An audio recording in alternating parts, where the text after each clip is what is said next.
ኢትዮጵያ በአካባቢ ጥበቃ ዘርፍ እያከናወነች ያለችውን ውጤታማ ስራ በዘመናዊ ቴክኖሎጂ በመደገፍ አርቲፊሻል ኢንተለጀንስን እንደ ወሳኝ ግብዓት እየተጠቀመች መሆኑ ተነገረ። የኢትዮጵያ አርቲፊሻል ኢንተለጀንስ ኢንስቲትዩት ከኢትዮጵያ የአካባቢ ጥበቃ ባለስልጣን ጋር በመተባበር ያዘጋጀውን የአካባቢ ብክለት ዲጂታል ሪፖርት ማድረጊያ ስርዓት በይፋ ስራ አስጀምረዋል። ይህ አዲስ የዲጂታል ቴክኖሎጂ የአካባቢ ጥበቃና የብክለት ቁጥጥር ስራን በአርቲፊሻል ኢንተለጀንስ የታገዘ የዳታ ትንተና በማከናወን ለማዘመን ያለመ ነው።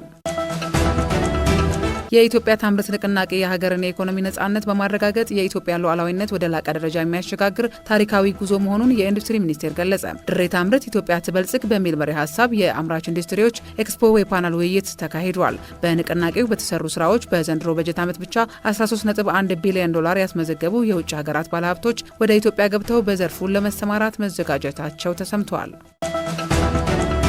በሚስ ወርልድ ኢትዮጵያ አዘጋጅነት የሚካሄደው የቁንጅና ውድድር ለ24ኛ ጊዜ በአዲስ አበባ ከተማ ተካሄደ። የባህልና ስፖርት ሚኒስትር ዴኤታ ረዳት ፕሮፌሰር ነብዩ ባዬ በዚህ ወቅት ባለፈው ዓመት የውድድሩ አሸናፊ የነበረችው ሞዴል ሀሴት ደረጀን አስተዋጽኦ በማስታወስ ተወዳዳሪዎች ኢትዮጵያን የማስተዋወቅ ኃላፊነት እንዳለባቸው አስገንዝበዋል። በውድድሩም ወይዘሪት ሩት ይርጋለም ኢትዮጵያን በዓለም የምትወክለዋ ቆንጆ ሆና በመመረጥ የ2026 ሚስ ወርልድ ኢትዮጵያ አሸናፊ የክብር ዘውድን መድፋት ችላለች። ወይዘሪት ሩት በቀጣይ ኢትዮጵያን በመወከል በሚስ ወርልድ የዓለም ቁንጅና ውድድር ላይ ትሳተፋለች።